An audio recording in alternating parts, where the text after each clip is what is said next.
আসন্ন সিটু রাজ্য সম্মেলন ও প্রকাশ্য সমাবেশ নিয়ে সাংবাদিক সম্মেলন।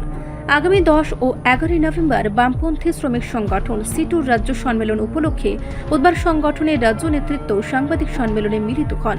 এই সাংবাদিক সম্মেলনে উপস্থিত ছিলেন সিটুর রাজ্য সভাপতি মানিক দে, সাধারণ সম্পাদক শঙ্কর প্রসাদ দত্ত, পাঞ্চালী ভট্টাচার্য এবং অমিতাভ দত্ত। সাংবাদিকদের মুখোমুখি হয়ে শঙ্কর প্রসাদ দত্ত জানান, শ্রমজীবী মানুষের অধিকার আদায়ে সিটু দীর্ঘদিন ধরে লড়াই করছে। তিনি বলেন, 2018 সালের পর থেকে প্রকল্প কর্মী সহ বহু শ্রমিককে কাজ থেকে ছাঁটাই করা হয়েছে। নির্মাণ শ্রমিকরাও মারাত্মকভাবে ক্ষতিগ্রস্ত হয়েছেন। বিজেপি সরকারের ব্যর্থতার ফলেই এই পরিস্থিতি তৈরি হয়েছে। মানিক দে বলেন, শ্রমিক শ্রেণীর ঐক্য রক্ষা ও তাদের অধিকার প্রতিষ্ঠায় সিটুর মূল লক্ষ্য।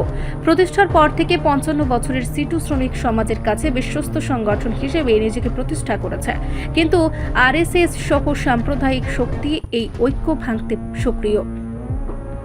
তিনি আরও জানান, বর্তমানে ত্রিপুরার সিটুর সদস্য সংখ্যা 1,08,000 ছাড়িয়েছে, আর রাজ্য সম্মেলনে 4 শতাধিক প্রতিনিধি যোগ দেবেন। সম্মেলনে সাম্প্রদায়িক শক্তির বিরুদ্ধে লড়াই ও বিকল্প ভাবনার উপর আলোচনা হবে। শ্রমজীবী মানুষের ঐক্যবদ্ধ আন্দোলনে সবাইকে সামিল করার আহ্বান জানান তিনি। উল্লেখ্য, আগরতলার স্বামী বিবেকানন্দ ময়দানে প্রকাশ্য সমাবেশের অনুমতি না পাওয়ায় সিটুর রবীন্দ্র শতবার্ষিকী ভবনের সামনে সমাবেশের আয়োজন করার প্রশাসনিক অনুমতি চেয়েছে। অনুমতি মিললে আগামী 10 নভেম্বর দুপুর 12টায় সেখানে প্রকাশ্য সমাবেশ অনুষ্ঠিত হবে। রক্ষার প্রশ্নে এবং আগামী দিনে শ্রমজীবী মানুষের লড়াই আন্দোলনকে যাতে আরও শক্তিশালী করা যায়, তার জন্যে আগামী 10 এবং 11 নভেম্বর ভারতের ট্রেড ইউনিয়ন কেন্দ্র বা সিআইটুর 16তম ত্রিপুরা রাজ্য সম্মেলন আমরা আগরতলায় সংগঠিত করতে চলেছি। এই সময়টাতে আমরা 10 নভেম্বর ইদানিংকালের সর্ববৃহৎ সমাবেশে আমরা আগরতলায় মিলিত হব। সারা রাজ্য থেকে শ্রমজীবী মানুষ এই সমাবেশে উপস্থিত হবেন।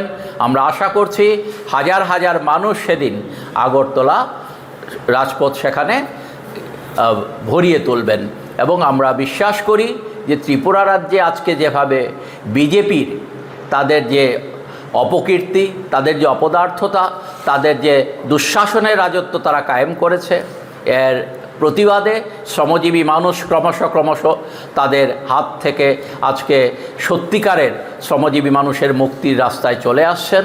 সেই মানুষরা এই সমাবেশে উপস্থিত হয়ে এই সম্মেলনকে সফল করা এবং সমাবেশকে সফল করার ক্ষেত্রে 10 নভেম্বর তারা রাস্তায় নামবেন, এই বিশ্বাস আমাদের আছে।